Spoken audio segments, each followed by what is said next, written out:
Hey guys, so welcome to this video where we will talk about the HTC One, HTC's flagship device for 2013 versus the Samsung Galaxy S4, which is going to be Samsung's flagship device for 2013, and they officially said it's going to come out March 14th. But I'm doing this video earlier because I want to do a video for all of you guys that want to know right now the current rumors that's out right now on what we will see and how the comparison looks like. So once the device comes out, I can do a real or not, a real review when I get my hands on the device. So if we start off with the first thing here that is very important is that the HTC One, if we start off here, of course both are going to be LTE capable devices, both using micro SIM technology, and both is kind of the same size. I mean, the display, if you start off with that, we do know that the HTC One here is using an LCD display, Super LCD 3, which is that HTC has been using LCD technology called LCD 2 earlier, but they're using an LCD panel used as the Asus Padfone 2 has a Super IPS LCD panel, and same with Apple's iPhone is also using an LCD panel, an LED backlit one.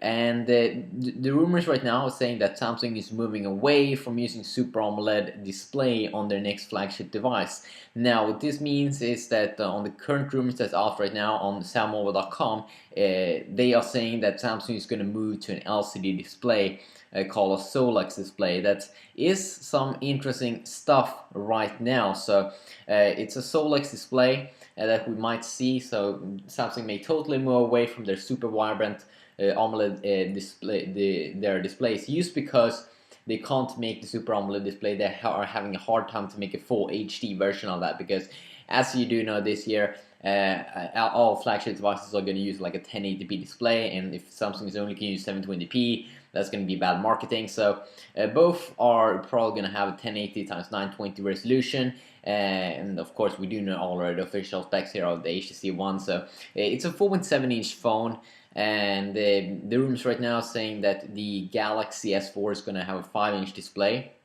So it's going to move up from the Galaxy S3 from 4.8 to 5-inch.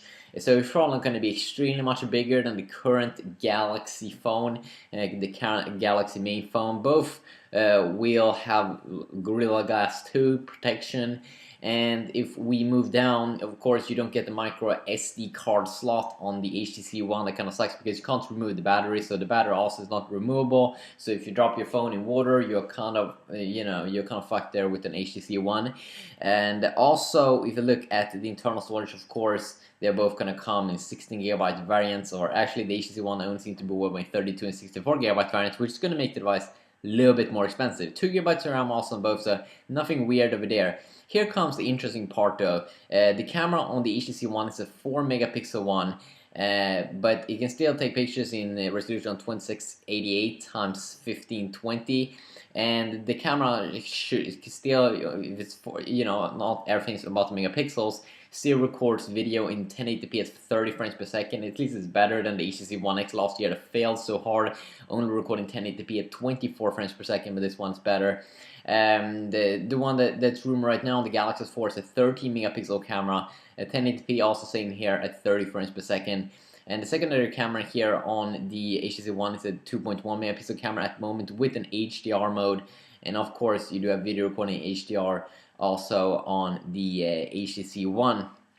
So both here also with the version of Android, they're going to feature the latest version of Android, Android 4.2.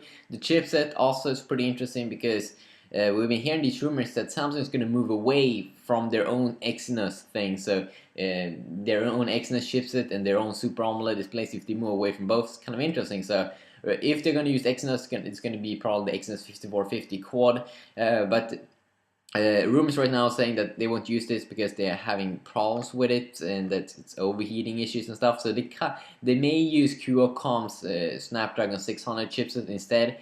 So that's the same actually that you get in the HTC One. So it's the Qualcomm ABQ8064T that you do get inside of the HTC One. So it's the same one that we might see in the Galaxy S4, but a little bit higher clocked. Rumors are saying that's going to be around 1.9 gigahertz quad core. So that's 0.2 gigahertz quad core higher than what you would get on the HTC One. If Samsung goes with Exynos, it could be a quad-core 2 GHz based on Cortex A15.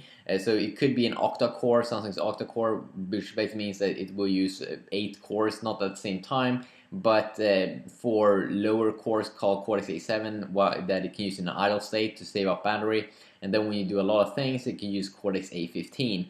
So right now, Samsung is in their Galaxy devices using Cortex A9, so Cortex A15 is kind of twice the performance there.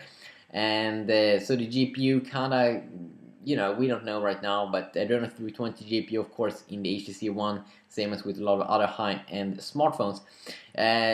So when we go down now to the bottom, also rumors about the battery is 2600 milliamp battery on the Galaxy S4, and I think Samsung has been doing a really good job at keeping a high battery here. And usually HTC has been having a lower battery compared to Samsung.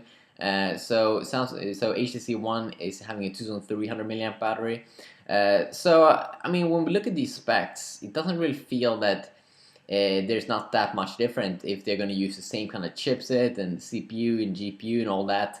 It will really be interesting to see how this year will turn out and how the Galaxy S4 will look like. And of course, we will see those things be unveiled on March the 14th. So of course, I will do an updated video review when we know more about that. But yeah, right now, just have an awesome day, and I will see you all hopefully in the next video. Yeah, peace.